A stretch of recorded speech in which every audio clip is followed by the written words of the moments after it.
Part 1. You will hear a telephone conversation about opening a bank account. First, you have some time to look at questions 1 to 7.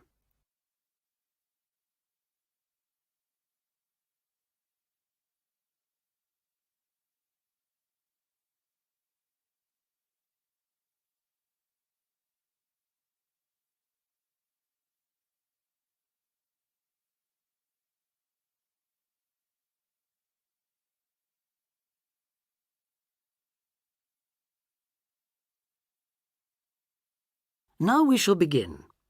You should answer the questions as you listen because you will not hear the recording a second time.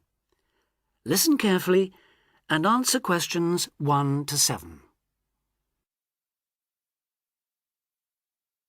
Expats Helpline, Terry Davies here. What can I do for you? Hello, Terry. I've been in this country for a while and I've just been offered a job in the city, so I think I'm going to need to open a bank account. I haven't had one before, so I'm wondering what papers I need. Well, basically you'll need to be able to prove to the bank that you're who you say you are and that you live where you say you do, okay? Uh-huh. And for some banks, at least, that means you'll have to show them 2 separate pieces of identity. So I'll run through the list if you like. Yes, please. Okay. I'll bring it up on the screen. Let's see. Here it is. Right. The first thing it says is a valid passport. Mine's Australian. Yes, that would be fine, of course. The next one is a driving license, and again, one from your country would be okay. Then that's followed by birth certificate. Oh, hang on, that's only if you're under 18. Which I'm not. Right, so not that then.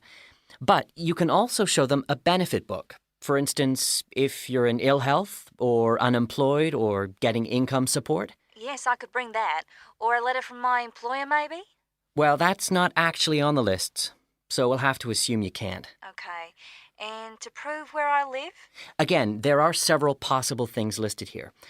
For instance, you could use a bill for council tax or something else for where you live, such as an insurance certificate. I've got one of those, somewhere among all my papers. But what about bills? Things like phone bills, I mean.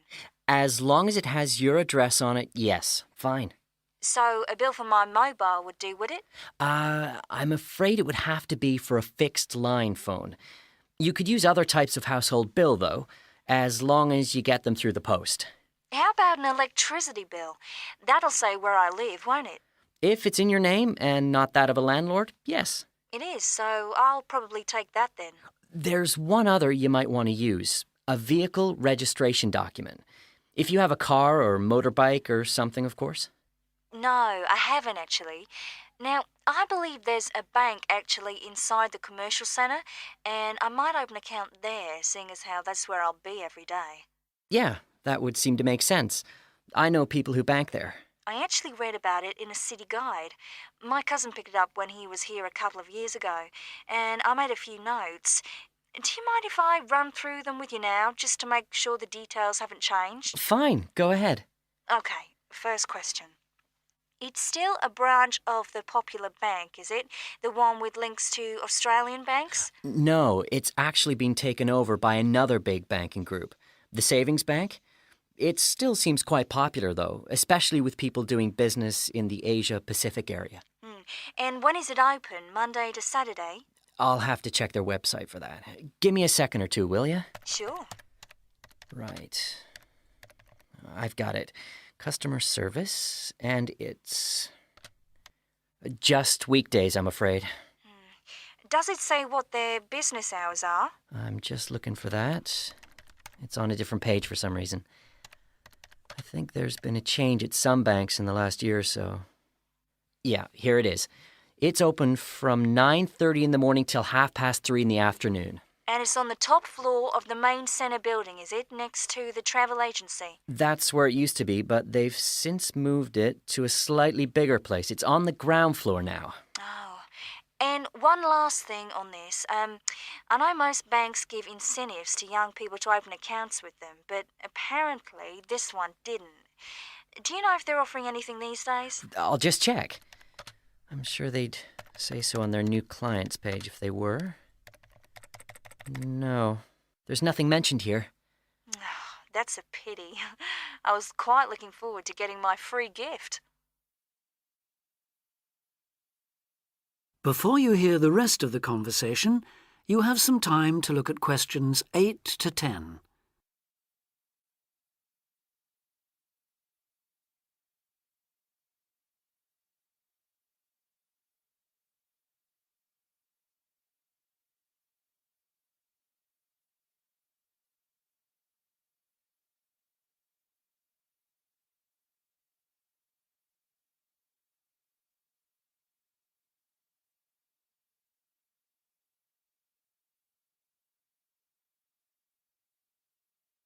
Now listen and answer questions 8 to 10. There are plenty of other banks within walking distance, you know. It may be worth shopping around to see what they've got to offer. Longer opening hours, including Saturdays, perhaps less crowded. Can you tell me how to get to a couple of them? I know where the commercial centre is, so that's probably my best starting place. Sure. For the Royal Bank, you need to turn left when you leave the centre, go along Market Street past the post office, and turn left up Bridge Street past the Shaw Theatre. Then you take the first right. You'll see an internet cafe on the other side, and the Royal is just a bit further along on the right, directly opposite the Park Hotel. Okay, I've got that. What about the Northern Bank? For that one, you turn right as you come out of the centre and go along Market Street until you come to the junction with West Street. There you turn right again and carry on up as far as the next junction where you take a left. You'll see the bank from there. It's the third building on the right. Fine. And the last one, the National Bank? You can go either way from the centre, really. Up West Street or Bridge Street and then along past City Hall. The bank is on the other side of the road, right next to the tourist office. You can't miss it. Great. Thanks a lot for your help. Anytime. Bye. Bye.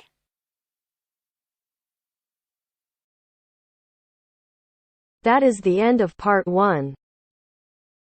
You now have half a minute to check your answers.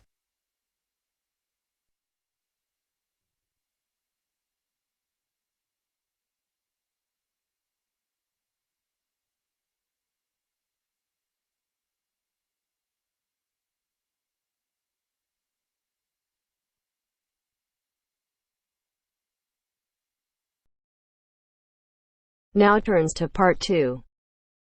Part 2. You will hear Joanne describing her home city of Darwin in Australia to a man called Rob, who hopes to go there. First, you have some time to look at questions 11 to 15.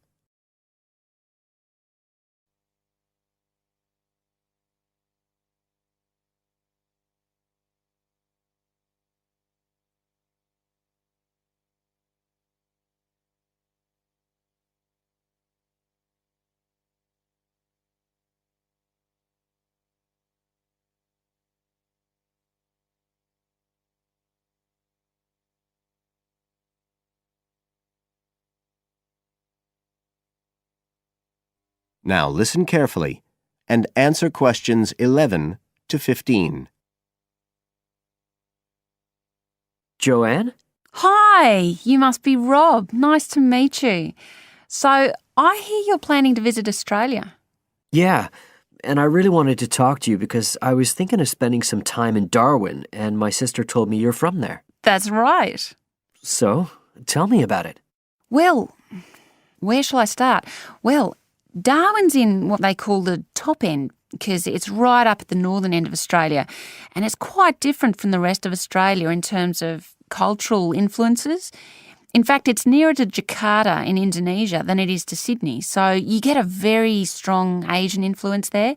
That means we get lots of tourists. People from other parts of Australia are attracted by this sort of international cosmopolitan image. And as well as that, we've got the same laid-back atmosphere you get all over Australia, probably more so, if anything, because of the climate. But what a lot of the tourists don't realise until they get there is that the city's also got a very young population. The average age is just 29, and this makes the whole place very buzzy. Some people think that there might not be that much going on as far as art and music and dancing and so on are concerned because it's so remote. I mean, we don't really get things like theatre and opera in the same way as cities down in the south like Sydney, for example, because of the transport expenses. But in fact, what happens is that we just do it ourselves. Lots of people play music, classical as well as pop, and there are things like artists groups and writers groups and dance classes. Everyone does something. We don't just sit and watch other people. You said it's very international? Yeah, they say there's over 70 different nationalities in Darwin. For instance, there's been a Chinese population there for over 100 years. We've even got a Chinese temple. It was built way back in 1887, but when a very bad storm, a cyclone in fact, hit Darwin in the 1970s, it was almost completely destroyed. The only parts of the temple that survived were part of the altars and the stone lions. But after the storm, they reconstructed it using modern materials. It's still used as a religious centre today, but it's open to tourists too, and it's definitely worth going to see it. Oh, and as far as getting around goes, you'll see places that advertise bicycles for hire, but I wouldn't recommend it. A lot of the year it's just so hot and humid. Some tourists think it'll be fine because there's not much in the way of hills and the traffic's quite light compared with some places, but believe me, you're better off with public transport. It's fine and not expensive. Or you can hire a car, but it's not really worth it. What's the swimming like? Well, there are some good beaches, but the trouble is that there's this nasty creature called the box jellyfish, and if it stings you, you're in bad trouble. So you have to be very careful most of the year, especially in the winter months. You can wear a lycra suit to cover your arms and legs, but I wouldn't like to risk it even so, personally. And there are the saltwater crocodiles too. I mean, I don't want to put you off. There are protected swimming areas netted off where you'll be safe from jellyfish and crocs, or there are the public swimming pools. They're fine, of course. You now have some time to look at questions 16 to 20.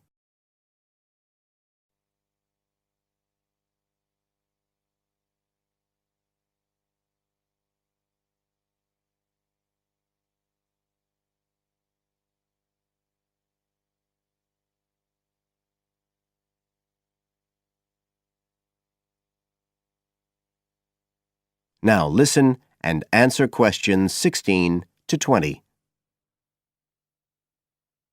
So which places would you specially recommend? Well, one of the most popular attractions is called Aquascene. What happens is every day at high tide, hundreds of fish come in from the sea, all different sorts, including some really big deep sea fish.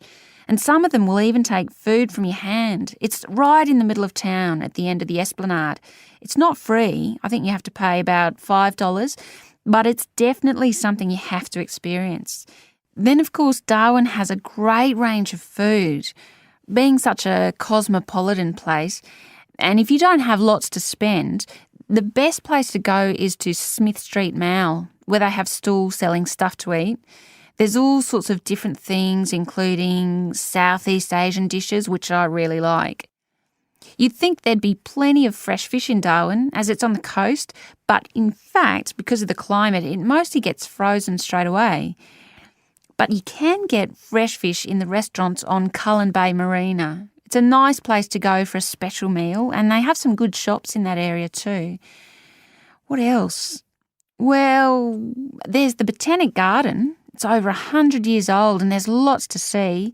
An orchid farm, rainforest, a collection of palm trees, a wetlands area. You can easily spend an afternoon there. That's at Fanny Bay, a couple of kilometres out to the north. Then, if you've got any energy left in the evening, the place to go is Mitchell Street. That's where it all happens as far as clubs and music and things are concerned. You'll bump into lots of my friends there. Talking of friends, why don't I give you some email addresses? I'm sure they wouldn't mind.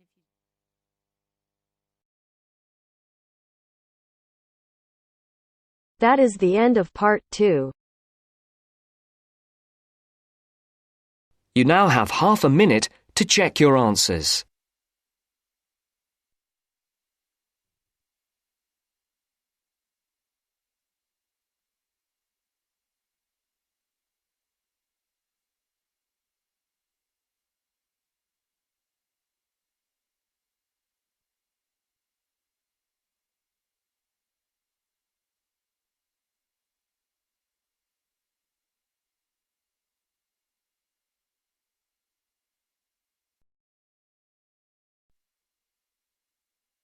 Now turns to part 3.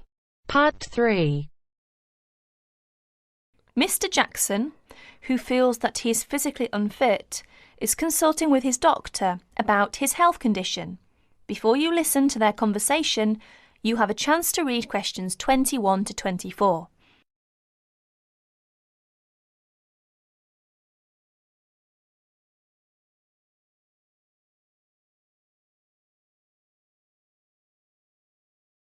Now please listen to the recording and answer questions 21 to 24.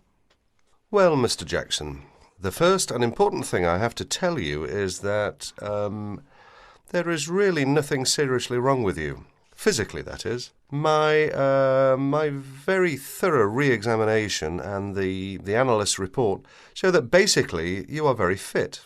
Yes, very fit. So, why is it, Doctor, that I'm always so nervy, tense, ready to jump on anybody?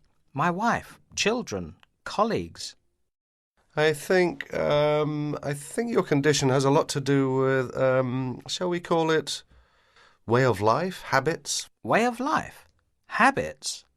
Yes. Now tell me, Mr. Jackson, you smoke, don't you? Yes, I'm afraid I do, Doctor.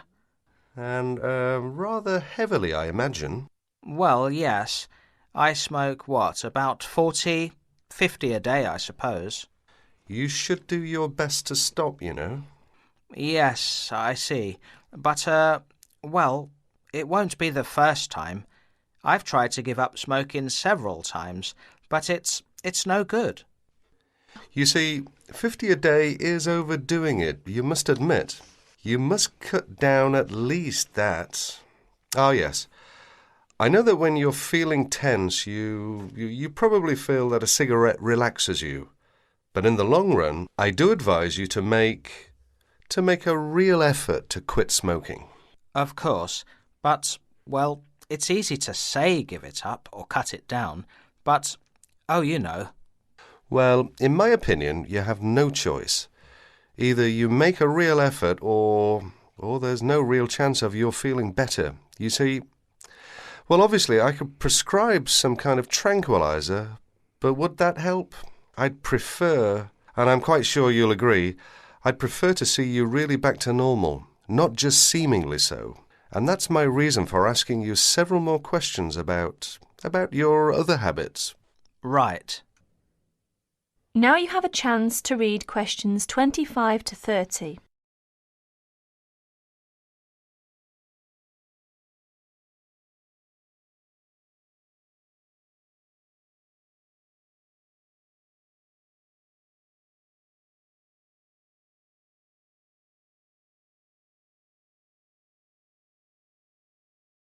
As you listen to more of their conversation, answer questions 25 to 30.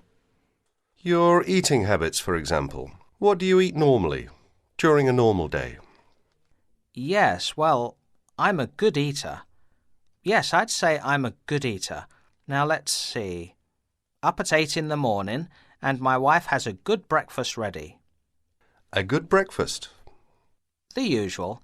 A cereal followed by bacon and eggs with fried bread and perhaps a tomato or two.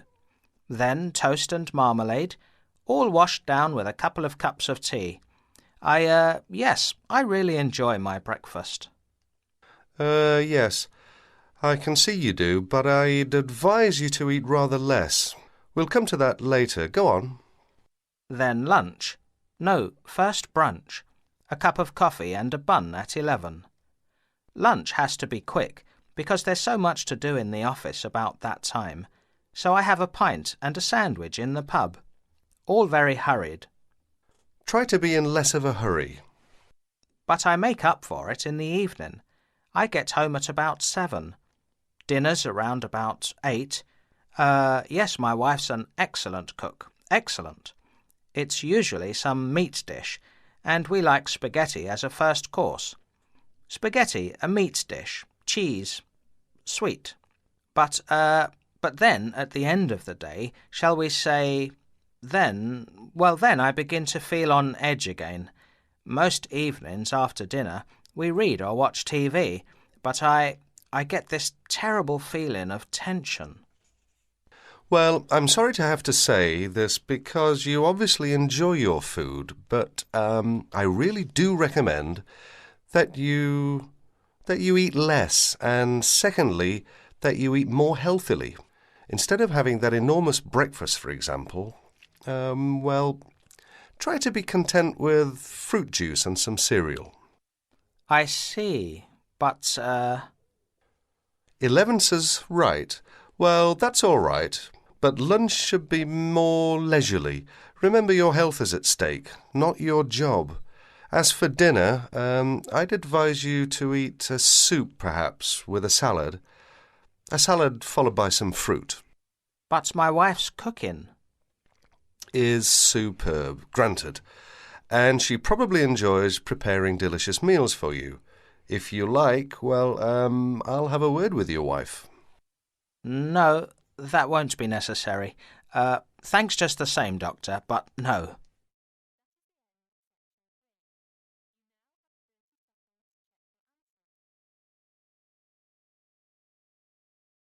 That is the end of part 3. You now have half a minute to check your answers.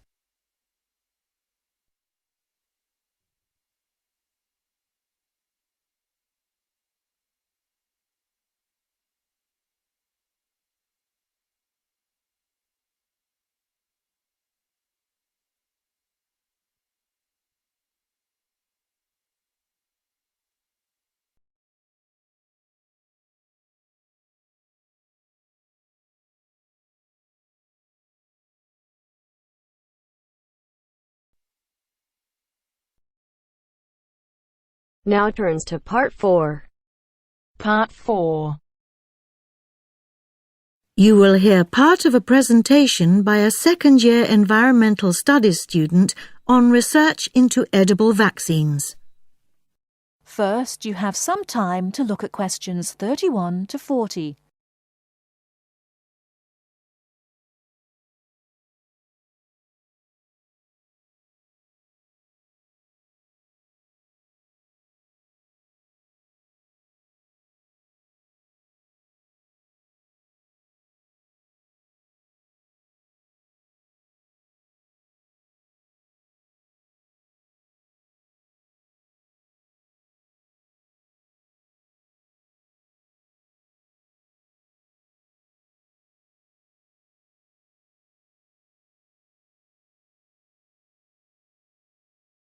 Now listen carefully and answer questions 31 to 40. I've chosen to give my seminar presentation on a very interesting piece of appropriate technology designed to prevent sheep and goats from contracting a particularly virulent disease called goat's plague, which is a big problem across large parts of Africa, the Middle East, and South Asia. The Indian Institute of Science in Bangalore has been working to produce genetically modified peanut plants to deliver an edible vaccine, in other words, vaccine which is given through the medium of food. In this case, it is given through genetically modified peanut leaves, which are often used as animal fodder in India. Why is edible vaccine considered much better suited to the local conditions and needs than ordinary vaccines injected by needles? Well, firstly, injected versions are very expensive to produce, whereas edible ones are cheap, which must surely be one of the most important plus factors when choosing a mode of delivery. Secondly, a big drawback with injected vaccines is that they easily perish when they are not kept cool. By contrast, there are far fewer problems with storing edible vaccines. They can last a long time outside a fridge. You can imagine that in remote rural areas, that is an enormous benefit. Another advantage is, because this edible vaccine only contains one viral protein, it allows vets easily to pick out which animals are infected. It's apparently a common problem with injected vaccine that vets can't distinguish between sick and vaccinated animals. However, edible vaccines do have their drawbacks. The major problem is ensuring that exactly the right dose is delivered. The amounts of vaccine which develop in a given genetically modified plant differ significantly depending on the growing conditions. Obviously, too little of the protein might leave certain animals insufficiently protected. And there is also another shortcoming related to the issue of dosage of these vaccines. 99% of the protein actually perishes in the sheep or goat's stomach. We therefore cannot be sure just how much is getting through and working to protect the animal. These negative aspects really have to be addressed to ensure that animals receive maximum benefit. And finally, as with all GM crops, the transgenic peanut plants will have to be grown under strict supervision if we are to ensure that it does not contaminate peanuts grown for human consumption. Now, moving on to the next part of my seminar presentation.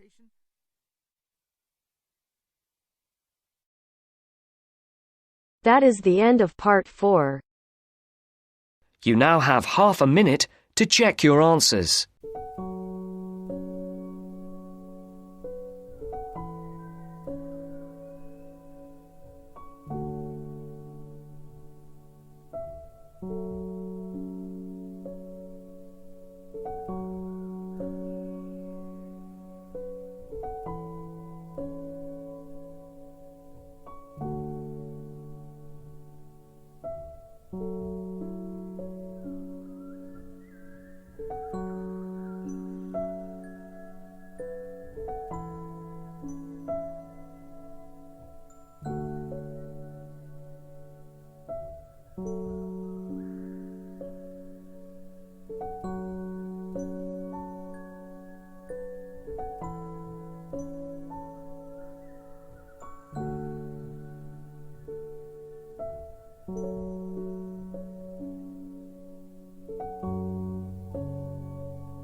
Hi, this is IELTS Bob. I would very much appreciate it if you could like, subscribe and share this video, as this will enable me to help more IELTS students reach their IELTS goals. Very much appreciated. Thank you.